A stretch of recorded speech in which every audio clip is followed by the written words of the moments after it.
ایک دفعہ کا ذکر ہے کہ ایک شیر اس قدر برا ہو گیا کہ وہ اپنے کھانے کے لیے کسی شکار کو مار نہیں سکتا تھا۔ اس لیے اس نے اپنے آپ سے کہا کہ مجھے اپنا پیٹ قائم رکھنے کے لیے کچھ نہ کچھ کرنا چاہیے، ورنہ بھوک سے مر جاؤں گا۔ اس نے بیمار ہونے کا بہانہ کر کے غار میں لیٹنے کا فیصلہ کیا اور سوچا جو بھی اس کی طبیعت پوچھنے آئے گا وہ اس کا شکار بن جائے گا۔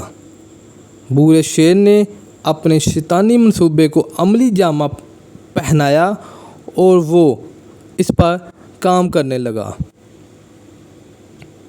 اس کے بہت سے خیر خواہ مارے گئے، لیکن برائی مختصر رہتی ہے۔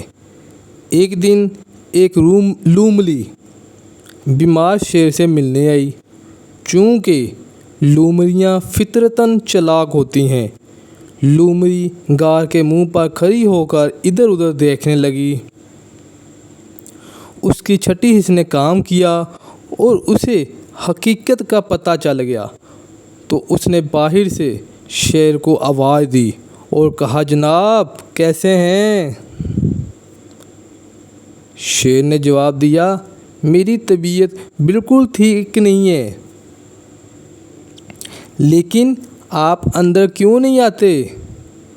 تو لومڑی نے جواب دیا، میں اندر آنا پسند کروں گا جناب، لیکن یہ دیکھ کر کہ آپ کے غار میں تمام پاؤں کے نشانات جا رہے ہیں اور کوئی باہر نہیں آ رہا، میں اتنا بیوقوف ہوں گا کہ میں اندر آؤں؟ یہ کہہ کر لومڑی دوسرے جانوروں کو خبردار کرنے چلے گئی۔ اخلاقی سبق: ہمیشہ اپنی آنکھیں کھلی رکھیں اور اندر جانے سے پہلے چوکس رہیں، چاہے کیسی ہی صورتحال ہو۔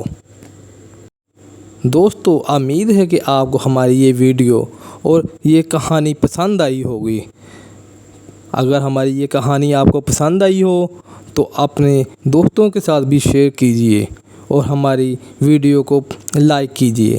جنہوں نے ابھی تک ہمارے چینل کو سبسکرائب نہیں کیا، ان سے ریکویسٹ ہے کہ ہمارے یوٹیوب چینل چاچا صابر علم گھر کو سبسکرائب کر لیں تاکہ ہماری اور بھی ایسی ویڈیو کا نوٹیفیکیشن ان کو ملتا رہے۔ اپنا بہت خیال رکھیے گا۔ اللہ حافظ۔